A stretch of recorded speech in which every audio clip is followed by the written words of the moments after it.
নমস্কার, আজ আমি আপনাদের সাথে উড়িষ্যার বিখ্যাত মিষ্টি ছানাপোড়ার রেসিপি শেয়ার করব। দেখে নেওয়া যাক আজকের রেসিপি। একটি বাটিতে নিয়ে নিলাম ছানাটা আগে আমি দুধ জাল দিয়ে ছানা কাটিয়ে রেখেছি। দেব চিনি,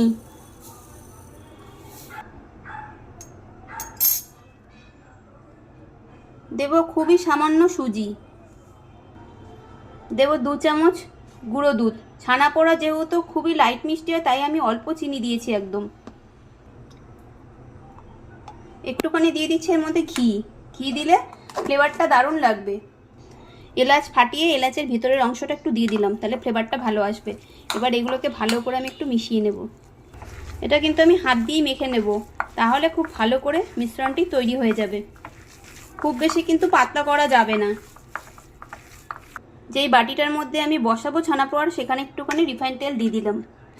এবার আমি একটি কাগজ দিয়ে ওর মধ্যে এরকম বসিয়ে দিলাম। আমার কাছে বাটার পেপার নেই, এটাই বাটার পেপারের কাজ করবে।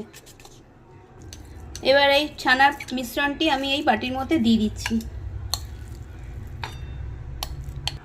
এবার এইভাবে চামচের সাহায্যে এটাকে একটু সেট করে নিচ্ছি। এই কড়াইটার মধ্যে আমি বসাবো বলে এখানে কিছুটা লবণ দিয়ে নিলাম। ওভেনটাকে আমি প্রিহিট করে নিয়েছি কড়াইয়ের ভেতরটা। এবার এটা বসিয়ে দিলাম, দিয়ে এই ঢাকা দিয়ে দিলাম। এবার ঢাকা খুলে আমি চেক করে নিচ্ছি। আমি আগেও দুবার চেক করেছিলাম, এই যে এখন আর কিছু বেরোচ্ছে না, তার মানে এটা হয়ে গেছে। এবার ঠান্ডা করে নেব। চামচ দিয়ে আমি সাইডগুলোকে একটু ছাড়িয়ে নিচ্ছি। এবার এটাকে প্লেটে বের করে নেব। কাগজটাকে আমি আস্তে আস্তে করে এরকম ছাড়িয়ে নিচ্ছি। ছানা পোড়াটিকে এবার আমি বের করে 1 ঘন্টা রুম টেম্পারেচারে রেখে ঠান্ডা করে নিয়েছি। এটা হতে আমার টোটাল টাইম লেগেছে 50 মিনিট।